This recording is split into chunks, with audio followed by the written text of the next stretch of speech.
thank you so much for logging on today. I'm sure that you are tired, but I just want to make sure that if no one has said it to you today or recently, you're doing an excellent job. I just want to make sure that you remember that, because I don't think that we hear it enough, and especially now, I think we need to hear it even more. So everyone's doing a great job. I'm gonna post the link to the PowerPoint that I'm gonna go through in the chat box right now, so that way you have access to it.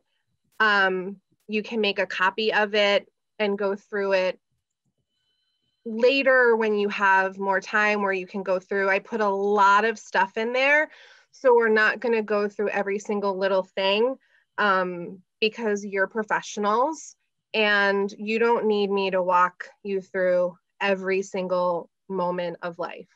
You know what you need and you know how to find it. I just wanted to give you tons of resources, because I think for me right now with our professional development, there's a lot of talking and there's not a lot of, okay, but what do I do with it? And I like to give people who come to my workshops as many practice-based things that they can just walk away with and implement. So I wanted to be sure to do that for you as well. So I'm gonna share my screen and kind of go through this presentation that I put together. So when I presented this to Jen, we were talking about using groups and Google Slides, but as I was going through, it became more clear that it wasn't as important to do the group things, but to be doing collaborative things, which in times includes groups, but also includes whole class moments. So I kind of changed it a little bit because, well, we're teachers and we can. So I thought what we would do is kind of walk through what makes collaborating important and matter for us. I have a section about making groups equitable. I think it's really important, especially when the kids are not in front of us. And I'm not sure what your classes are like, but I have kids in my room, in different rooms in my school, and at home. So I have to kind of figure out how to make all of that work all at once. And I'm sure some of you are in the same boat. I've got some tips for setting up a slide deck for you. So if you're not into the Google speak, they don't call them PowerPoint presentations so much as slide decks. So you can throw that one out in your next faculty meeting and be super cool, and everybody will be like, well, how'd you know that? And that's just because you're cool and you know that now. I'll go through some activities and things and ways that you can set up collaborating using a slide deck. I've got some time to chat. And then I threw in some bonus ideas for collaborating with Google Docs, because it can be different and just as useful, but you'll see. So I shared this in the chat box, and I just want to remind everybody that there's tons of templates and links and videos and things like that. And if you're going to use them for yourself, or if you're going to share, then it's just going to be important for you to make your own copies of them. So that way you're able to make any changes that you need to make so that it works for your group. So as far as our outcomes for the day, we're gonna learn some new tricks where we can create some Google slide decks. We'll try to make sure that we have enough time to discuss how we can make group work equitable and engaging. Hopefully you'll walk away inspired with some new ways of presenting and collecting ideas for yourself and for your students, and some ways that we can encourage kids to work together when they're not together.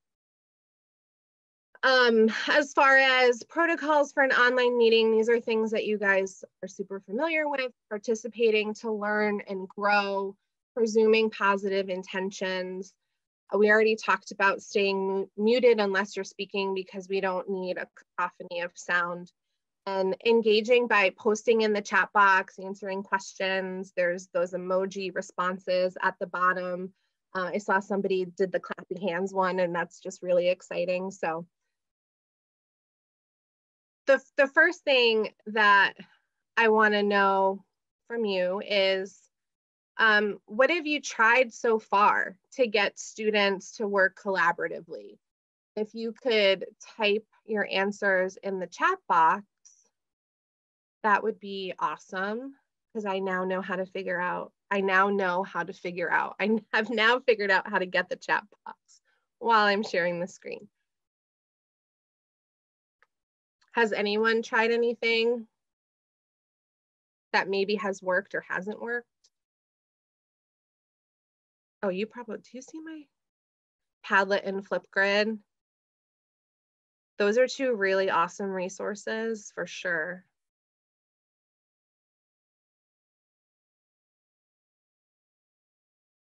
Google Docs that kids can edit, and enabling kids to have documented discussions within the docs. Awesome, Michelle, thank you.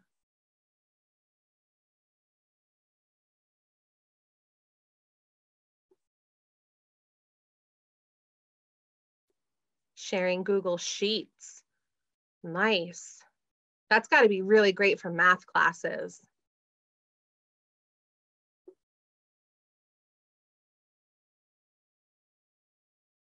I'm not the best at Google Sheets.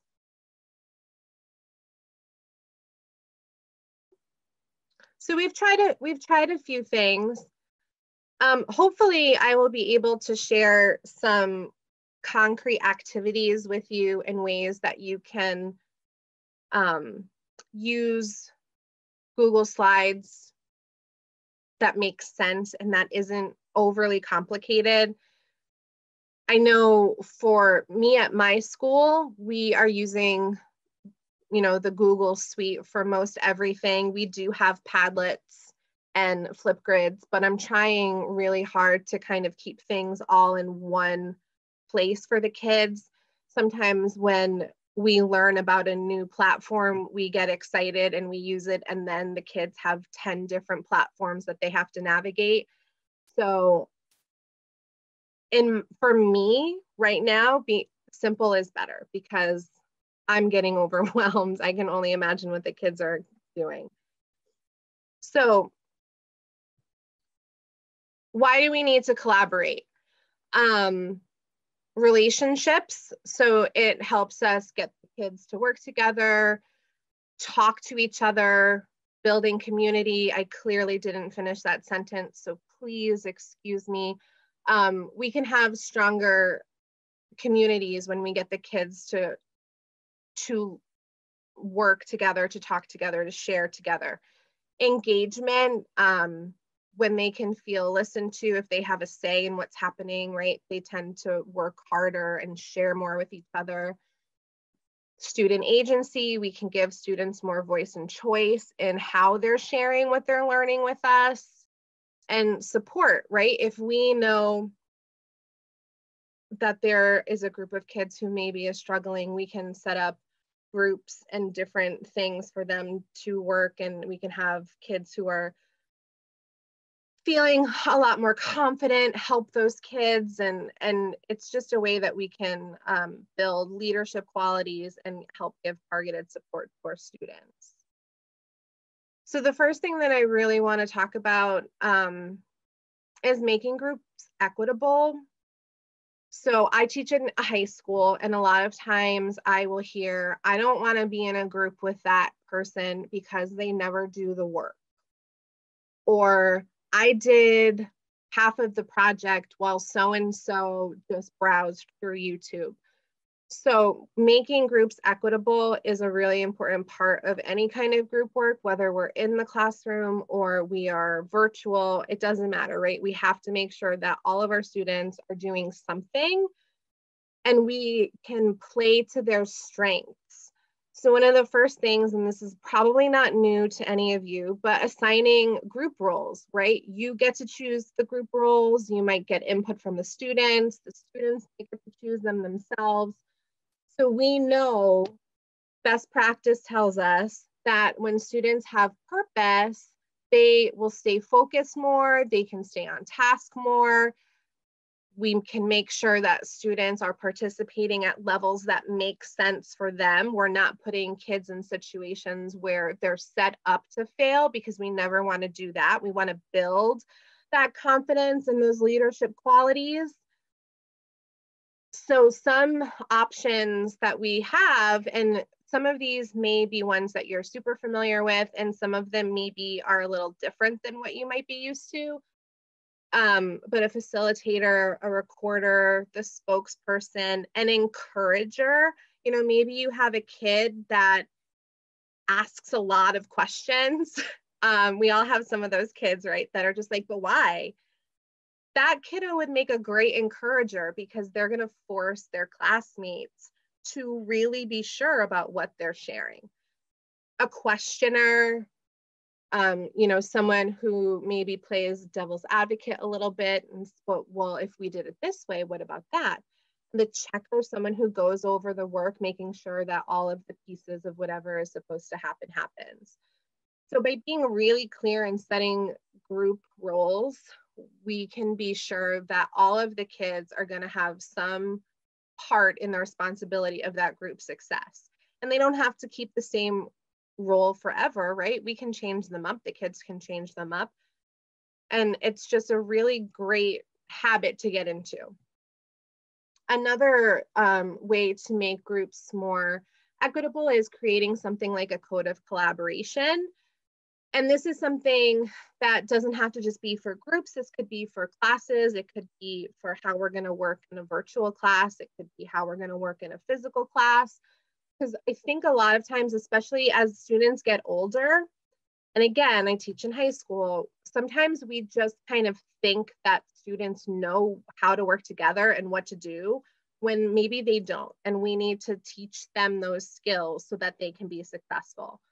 So by creating an agreement that outlines the expectations, students are more aware of their purpose, and they have a clearer idea of what they need to do to be successful.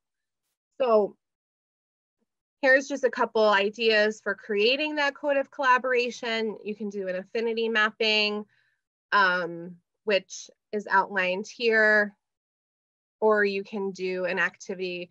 What does it look like, sound like, feel like?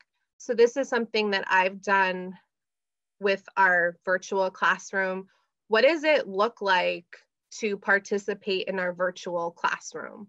And the kids made a list of all the things that they thought were important for what it might look like to be participating. And they had to get very specific.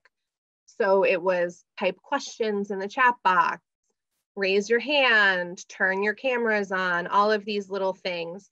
And you can go through questions like that, and it works no matter what age, student or adult. I think these are great things to do with adults as well, because sometimes we need a reminder of how to collaborate with each other too. And then I also put something in here about reflecting on and self-assessing group work, because when we have that community with trust, and where students feel like they can really share with you what they did and how they viewed things. If you have never heard of Christopher Emdin, he spoke at Teach a couple years ago, and he wrote this book called, hold on, it's right here. For White Folks in the Hood and the Rest of Y'all Too. And in it, he tells a story about this student who was consistently getting into trouble. The teacher kept sending her down to the office because she wasn't prepared and this and that. And when he asked the student, you know, what do you think about this? The student said, well, I don't bring my textbook to class because I know that my friend has the textbook and we share it. Or I wasn't late, I was standing right outside of the door, so why am I late? And we have these different perspectives and expectations, and without that communicating and reflecting and talking to each other, sometimes we miss ideas from each other, and we put our own perspective on our kids. It is, I'll type it in the, ooh, I think I was gonna type it in the chat box here. It's for white folks who teach in the hood and the rest of y'all too. It's an excellent read. There's a lot of things in there that we don't really think about a lot that we should.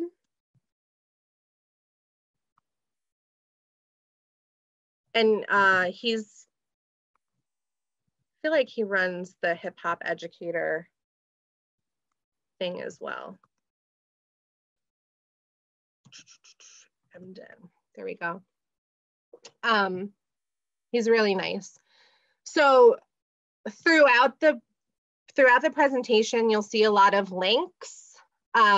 So what I thought was really important was to share things that I've created or things that I have found that were really helpful. I can sit here and tell you all of these things are important and that you should try them, but I honestly know that it's almost impossible, especially right now, to go back to our classrooms and create all of this stuff from nothing. So I've already done work and I want to share it with you. So for instance, ideas for reflection and self-assessment, a single point rubric. So if you've never used them before, you put the criteria for success in the middle. So if you're using standards, you might have your I can statements down here.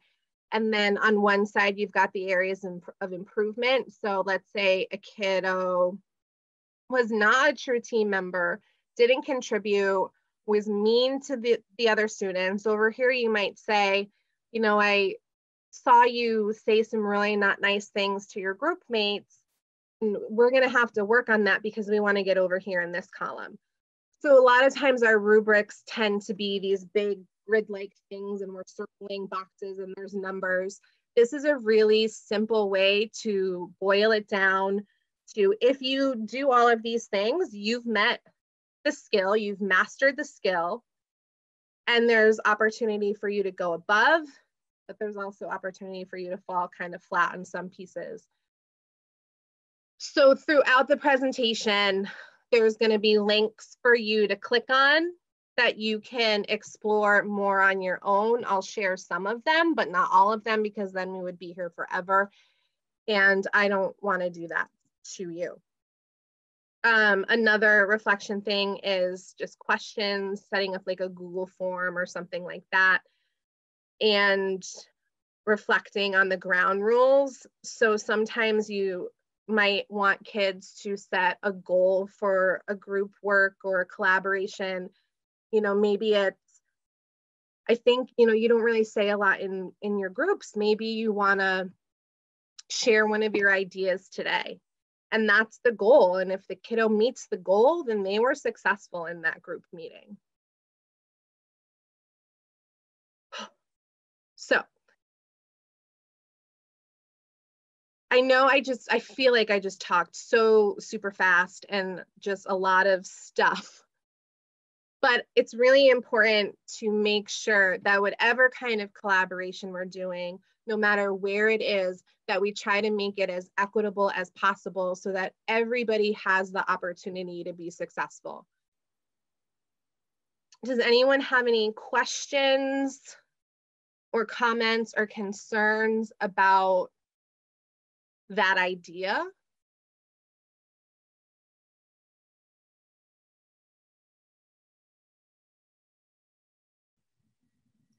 I do not see any hands raised in the participant bar at this point. Yeah, there's nothing in the chat box either. So yeah. Awesome. You're just that good, Stacy. What, honey? You're just that good. Well, no, I'm not. I'm just throwing things at people's faces right now. And I feel like I can't see myself right now. So I feel like I should apologize in advance if I'm making any weird faces, because I've noticed that when I'm on screen with my students, my faces are way more animated than they ever were in person. So please don't think that I'm making faces at you. I'm just staring at a little light. So I'm trying so that I'm looking at you and not down and around and over. And Okay.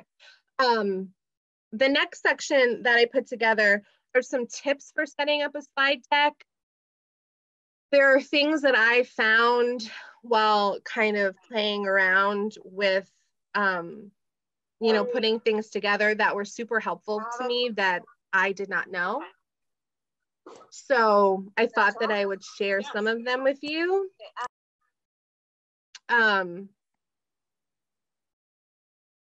Okay. Changing the size of the slides. So all of the tips, I made a screencastify video that you can click on and watch. And then I typed out the directions as well.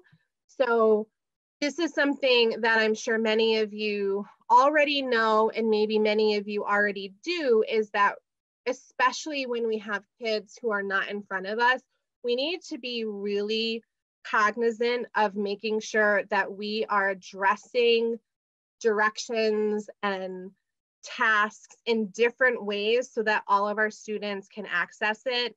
Some kids are not going to watch the video, but they're going to read the directions, while other kids are not going to read the directions. They're going to watch the video, and then we're going to have kids that are going to do both. The thing that I have found is that by doing things like this, it not only helps the kids, but it helps me. And I have great review material now.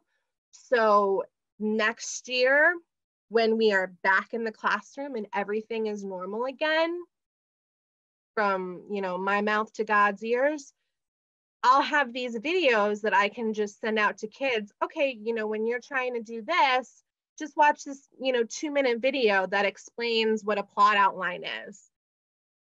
So it's really helping me keep track of things in a way that maybe I didn't before.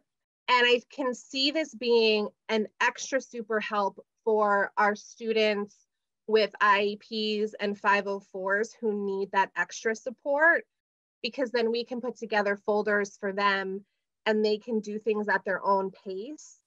And it's just a super helpful tip. So I have found that when I flip it to the portrait length and make it the size of a regular sheet of paper, the kids can type a lot more in it.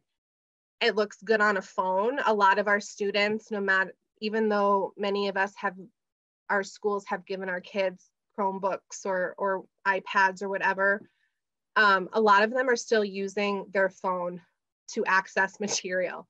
So this is a great way to do that, to help. Grid view is something that I just figured out, and I can't believe I didn't know it before.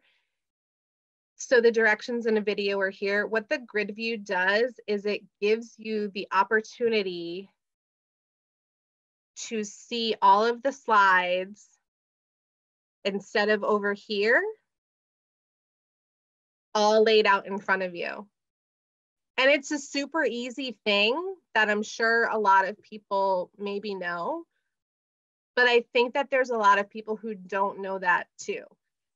It changes things so much. And if you have students who are working on different slides at different times, you have it on grid view and you can see them all working. They don't need to be in front of you. They could be at home and you know whether or not that kid is working on the slide. You don't have to keep scrolling. It's very helpful, and I'm very upset that I didn't learn about it sooner. Setting backgrounds. You can change the colors, you can add photos. Maybe there's a template that you want to set up that you don't want the students to edit or change. There's a couple of ways that you can change the backgrounds. And I found this video to be super helpful. But where's the little thingy covered it. To insert a PDF into the Google Slides by Lindsay Bowden. It's a really quick video to watch, and it goes through step by step on editing things into the background and adding in text boxes. So I wanted to share that with you as well. Duplicating slides, this is another thing that maybe a lot of people do know about. There's probably people that don't know about it. It's just highlighting a slide and copying it super quickly so you can make things much faster. You don't have to recreate something over and over. You can duplicate it, change one thing, duplicate it, do whatever you need to do. And it's just fast and easy, and it takes so much time away from doing things singularly. Hey, Stacy, can I Yes. just interrupt for 1 second before you get too far ahead? Can you show them how to get to that grid view option? Sure. So when you are in your slide deck here, can everybody see this part? Yes. Okay. So when you're here, it just starts, it's normally on the left side of your screen, all the slides, and you're scrolling through them. It's this little doohickey right here with the 6 little boxes. You just click on that and it takes it to grid view.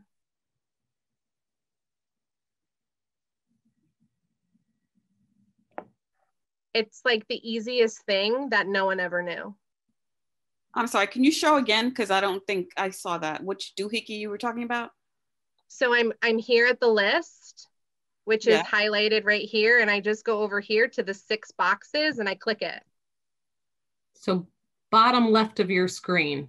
Yeah. Oh, it's on the bottom left of my screen? Yep. Can you do it again, Stacy? Just one more time, go back to the view. So look at the bottom left of your screen. There's the directions in a video in the PowerPoint, but if you're on the left side where all the slides are in your slide deck that you can scroll up and down. Yes. At the bottom of that list, there's the highlighted one that's already black. And then right next to it, there's 6 little boxes. Oh, okay. They're gray. You just click on that. Oh, I thought it was at the top of my screen. Okay. No, that's okay. Thank you. Sure. Thank you. Mm-hmm. No problem.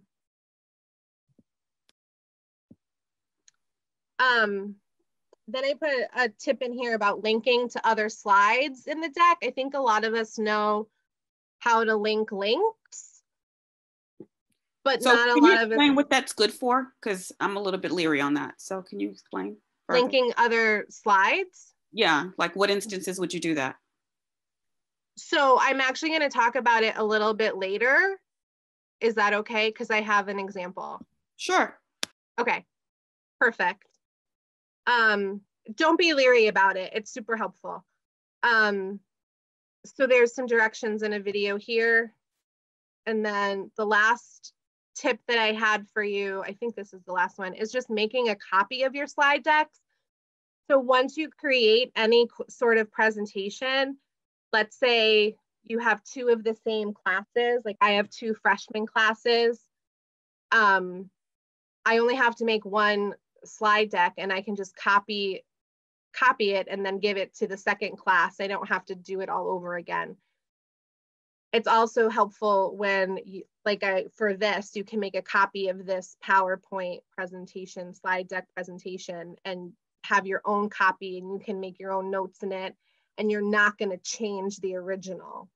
So, because I think sometimes when we receive documents, we'll start typing in them and change them, and that changes the original document. So always make a copy of things, so that way you have the original that's untouched that you can go back to, and you have one that you can manipulate a little bit more. So I realized that I was just sharing those tips. It would be super helpful to watch the videos, because in the videos I show you exactly what I'm talking about and how to do those things, where to go, where to click. And I don't think there's a video that's more than 3 minutes.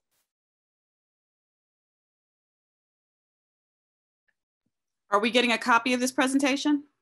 I put it in the chat box, but I can share it again. And also email it out to everybody as well, Stacy.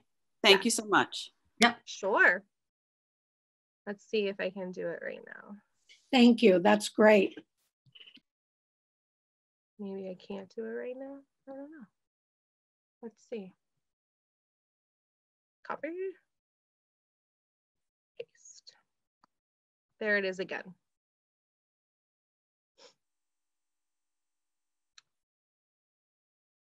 So we'll go back here. And I really want to stress, I am not a technology wizard by any means. For the most part, my students have helped me do pretty much everything up until this point. Like a lot of you, I think what I have figured out has been a trial by fire, and just clicking around and pressing buttons and seeing what does what and Googling all sorts of questions, because I don't know everything. So I really just want to stress that this is just what I've learned in the last few months. And it's been helpful to me, and it's been helpful to some of my colleagues, which is why I wanted to share it with you, because it might be helpful to you. So here's where we're going to get into some activities and things. There's a lot of stuff here. So I was trying to think of the pros and the cons of using Google Slides. Everybody can work on the same document at the same time. You don't have to have a copy from every student. So a lot of times when you're in Google Classroom, you can assign things and it says view, edit, or make a copy for each student. Sometimes who wants 20 copies of the same thing when you can just have one copy? To me, that's super helpful, because I get super overwhelmed when there's 50,000 emails in my inbox and there's all I'm having that problem right now. Yeah. So having kids all work on the same slide deck keeps everything in one place. It's only one thing that you have to look at.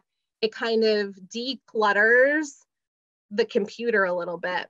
Can I ask a question? I know I keep interjecting. That's okay, honey. So like I teach ELA. And so right now I always have Cornell note taking. They always have their Cornell notes, right? Mm-hmm. So instead of me having like 40 copies of Cornell note sheets, so how would I put that all together to have just one with all of their notes? I think if they're all reading, are they all reading the same? Yeah, like, we're passages? all reading the same text. Mm-hmm. So I would probably do that with a Google Doc instead of Google Slides, and the kids can just type in their comments on the side. I want them to demonstrate that they are understanding how to take notes. So right. it is in Google Docs. Each one is in Google Docs. Yeah, but you could have one single document that they're all editing on, and they could each be writing their comments on the sides. So you would have, I know I have a slide. Here, hold on. In my bonus section, I kind of talked about that a little bit, where having like a reading passage and they could type in their comments. That might be something. I don't do Cornell note-taking with my kids. Not that it's not important. We just do some other things. But they could type their notes in different slides if you wanted to do it that way, if you had the passage at the top of the slide deck.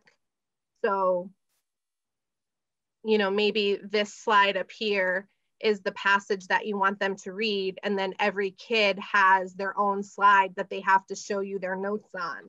Okay. That might be helpful. I'm not sure. I know that's. I guess I can create a slide that's an 8.5 by 11. Yep. And I'm going to show you one. And I've done it. I'm just saying, I'm thinking out loud to myself that I guess, because like you said, I'm overwhelmed right now with my inbox is inundated with 40 different Cornell note templates, Let's see where. So if I make an 8.5 by 11 slide and just have them. I know I had one somewhere here. But how would they go in and access theirs in order to make changes? So this is an assignment that I had my kids do. Let me bring up the example. We were talking about identity and culture, and I asked them to, I can present the present, right? I asked them to, what does what we eat say about who we are as people? And so I created so I did the 8.5 by 11 so that they could write more on it. Right. I made a video of me reading Fry Bread, which is a fantastic book, by the way. And I would recommend that book for any grade level, and ask them to think about their own culture and a food that's important to them and their family, the story behind it, all of this stuff. And then what I did is that I put the kids' names at the top of every page, right, so that I know who did it and who didn't do it. Mm-hmm. And that was how we did this assignment. So every kid had access to the one document, and they went to their slide, they typed in their work, and then they left. So in my instance, it's a daily kind of thing. You know, their Cornell notes is like maybe the span of maybe 3 or 4 days, right, for a text. Mm-hmm. So I'm just wondering. You could maybe set up different boxes on a slide, like day 1, day 2, day 3. So, you know, inserting a text box. Yeah.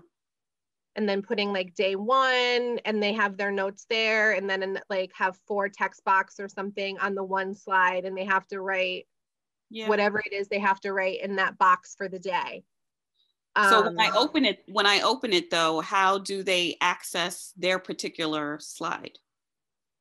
So you would give them editing controls for the one document, and you would have to have the conversation about not going to another student's and changing their work and stuff. And changing things. Yeah. Yeah. So there's a trust thing that comes along with it. Yeah. But that's why that code of collaboration is important. Yeah. I know my kids, and they could care less what anybody else does. So they're not going to change anything. But that might be something that other kids can do. One thing that I have found to be very helpful is if you go to File and go to Version History, and you click on See Version History, every kid that worked on the presentation will pop up. Right.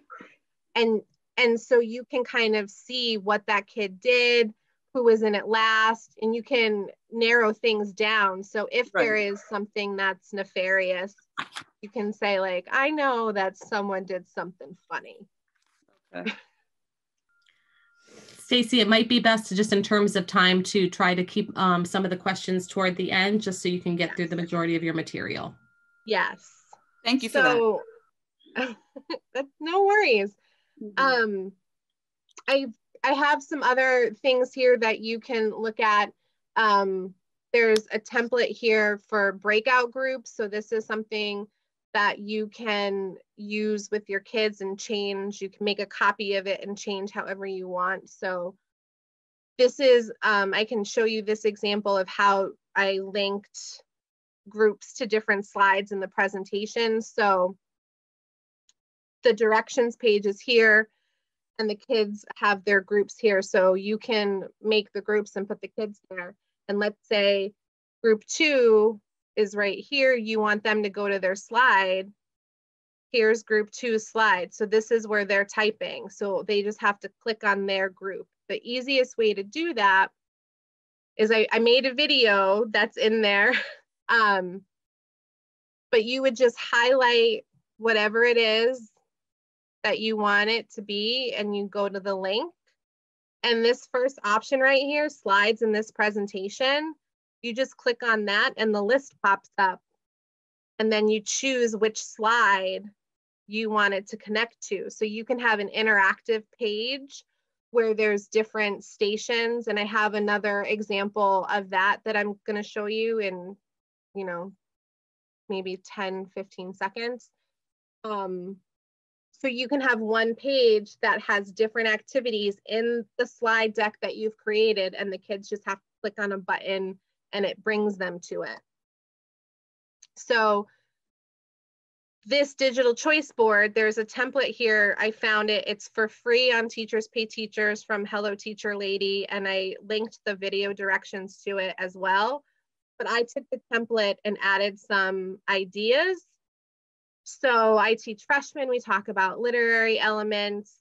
So I can click on this, the kids can click on this. It brings them to slide number 2, which has the directions. And then I linked a Google Classroom assignment. So they click on this assignment and it brings them to their Google Classroom where the assignment is that they have to complete. That's awesome. So it just kind of organizes things a little bit more for the kiddos. And then here's a home button. So they click on the home button and it brings them right back to the list.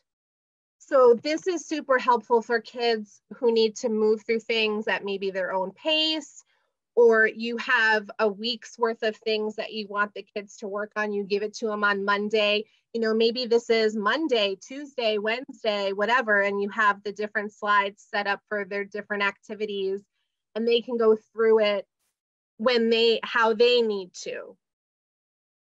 So that's linked here for you as well. We talked about the presentations. Google Slides is great for like bell ringers and exit slips. So a couple options, and there's a video, is, you know, like a would you rather question or a question of the day. We do that a lot in my classes. So the kids can move the smiley faces to their choice. You can change this up and have a whole slide deck. A rate yourself kind of thing. So if we're trying to use more formative assessments and get a pulse on what's happening in our classrooms, you can have the kids rate themselves based on what they were just learning. So if it was a new math skill, like, how do you feel about FOIL? I would say, I probably am over here at a novice, but and that way you can kind of see what you might need to reteach, who needs extra support and things like that. So that's a great way to use it as well. And we are not using Zoom in my school. We're only using Google Meets. So this video over here, Clay Codes, is a video that shows you a really simple way of creating breakout rooms without anything fancy. And then there's actually a Chrome add-on that you can use. And this video is by the guy, I guess, who made the add-on, and he shows you how to use it, which is super helpful. And you can connect those breakout rooms to the Google Slides. So let's say you have a station activity or group work going, you can click the breakout room there for the kids, and then they can use it that way. So this is something that you can definitely check out more on your own, because the videos are a little bit more involved. Downloading slide decks, you can make any slide deck a PDF, which is super helpful. And then you can also share single slides as images, which I've done with my agendas. So I'll make a weekly agenda and I'll just share the daily agenda with the kids on their Google Classroom. And I have everything in one place, and it's been really helpful with my organization. Some other ideas, and there's examples. All of these are links to things that I've made and used in my classes. So lists and choices, so like independent reading. There's a really cool thing that we just did that worked way better than I thought it would. Summaries, or like book club kind of things, brainstorming activities. organizing, you can put all of your lessons and units in a slide deck, and you can have one slide deck for each unit and have all of the pieces there for yourself and for the kids to access, depending on how you want them to access it. Like you can make, like I said, you can make the PDF, you can share single slides. You could use it as notes for some kids, the journal prompts, an agenda, a weekly agenda for the kids to navigate.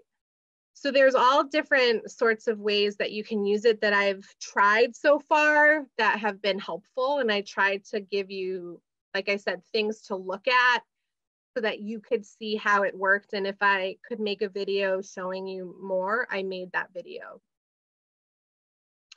And before I get to the question, I did put a little bit of, I put in some ideas for just Google Docs, collaborating in the Google Docs. So those are there for you as well. And you can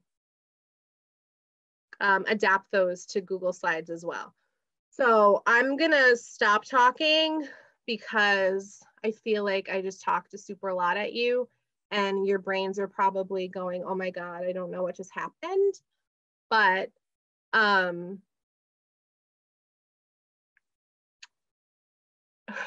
questions, comments, concerns?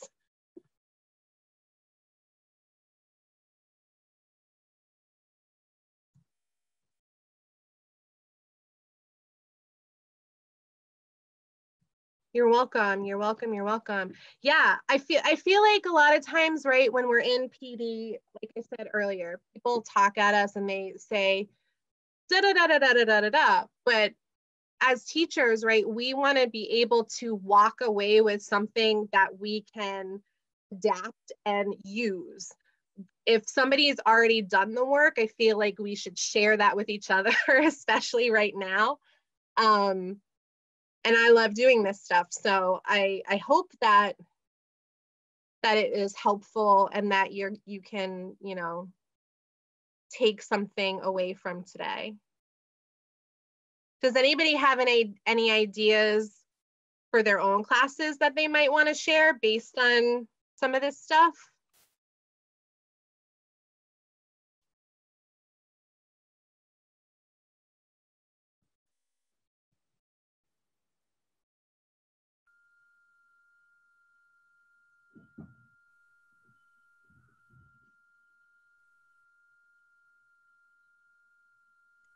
It looks like people are saying your discovery of finding the grid view so that you only have to look at one slide is popular. Somebody said quite a few ideas. Love the would you rather and check in. Concern about, for the little ones, it might be good for them to move things around. You could make the images bigger. It could be a motor skill practice, right? I mean, I don't have littles, so that one might elude me a little bit, but they're going to be better at all of this stuff than all of us at some point. Yeah, reading groups. One of the templates that I shared with you is our independent reading from our summer reading, and it was a great way to actually build community. Not as many people use it as I thought, but I asked the kids from every grade, alumni and parents, to submit books and summaries or reviews for books that they read over the summer. And it's this huge presentation where even parents did it. And I was so blown away by that. But now everybody can see what other people were reading and they could get ideas of things that they might want to try. Literacy and math centers. Yeah, I don't know math. I think Lisa wanted to talk. Lisa, do you want to unmute yourself?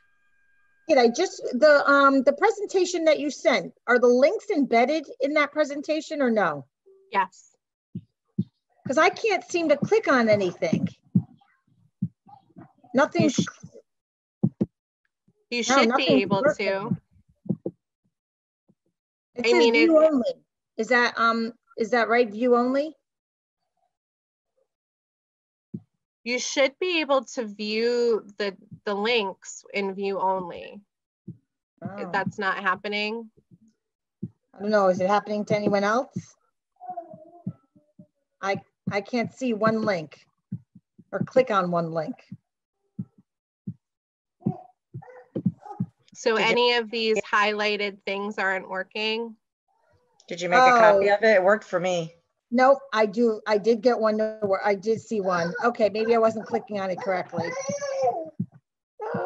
So I think what you'll have to do is maybe like let it hover a little bit and then something should pop up underneath it that you can click on. I do see it. Thank you. I found it now. No worries. I'm going to stop sharing my screen.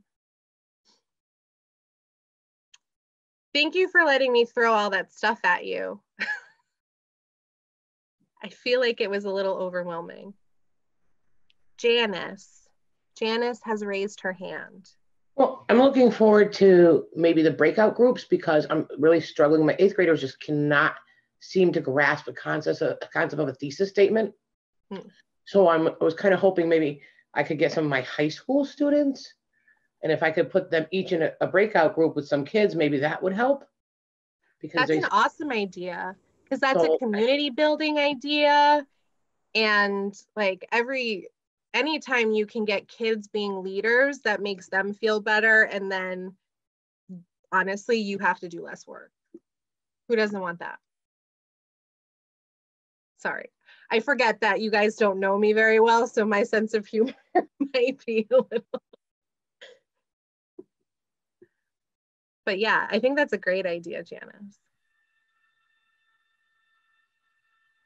I think this was spectacular, Stacy. I have a feeling people are going to be going through and clicking on a lot of those links. And thank you for taking the time to make videos and to do such an incredible job of really compiling the resources. I think that's one of the difficulties, is that there's so much out there. There are so many YouTube videos to learn how to do this, that, or the other thing. You don't know which one to pick. So even the fact that you sort of curated what are the most useful things and keeping in mind the time requirement for each of those videos, I think just saves people the trouble of going through 15 YouTube videos to figure out how to do breakout groups. You did a lot of that work for them. And I think that that's a lot of what teachers need. Just give me what I need. Don't make me go on this goose hunt to try to figure out how to do everything.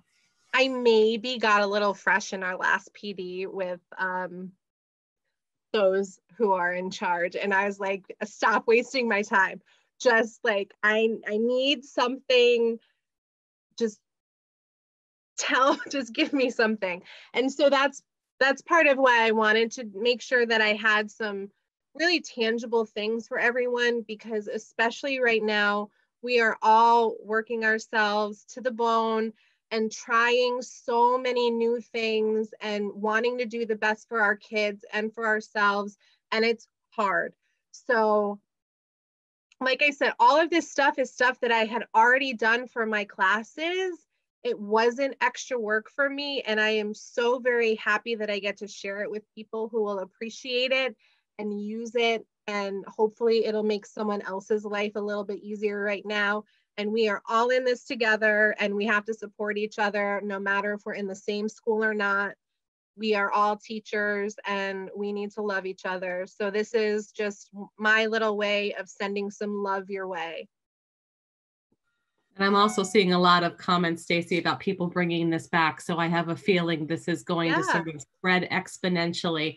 And again, I think AFT National, our national union, is doing a collection of videos to help people figure all of these things out. And I think that they are going to love everything that you have put together here. I feel like I put my personal email address and my Twitter handle, because I'm cool now and I have a Twitter handle, at the end of the presentation. So if anybody has any questions or needs any help with anything, please feel free to email me or Twitter me. I don't think that's what you say it. I don't know what it is, Matt. What you like? Tweet at me. There you go. You got it. We can sing together. Every time I say tweet at me, I think of Rockin' Robin, and I just want to start singing the tweet beat tweedly dee part, you know. So yes. not to put my Twitter handle. I feel so cool when I say that. But yeah, please feel free to email me with any questions.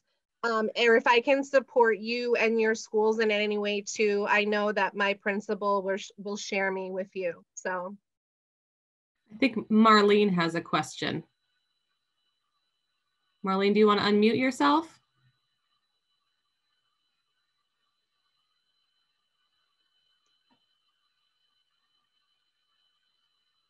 let's see. Thank Here, you. I'll do it. I unmuted you, Marlene. Oh, but then it got muted. There we go. Okay. Ah. Okay. All right. There we go. So I was a little bit tardy because my after school Zoom meeting ran into it. So how did you share? How would I get a hold of that?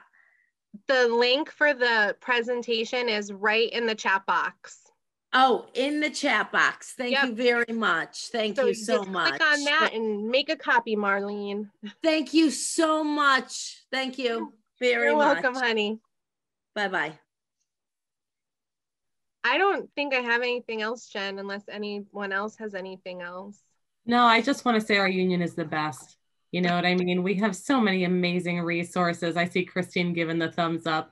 You know, this is what it's all about. This is why we have a union, right? Because we are a community and we do support each other and we have talents and skills and we can share and learn from each other. And I think that's a beautiful thing. I appreciate you, Stacy. You always do a magnificent job and you did not disappoint this time either. So I try. Thank you. I see a lot of clapping hands for you coming up. So, and a lot of thank yous in the chat. So we will be getting a copy of this. We will have to edit this video a little bit and then I will be sending it out to everybody. Please feel free to share the resources you've been given and let either Stacy or myself know if there's anything that we can do to assist you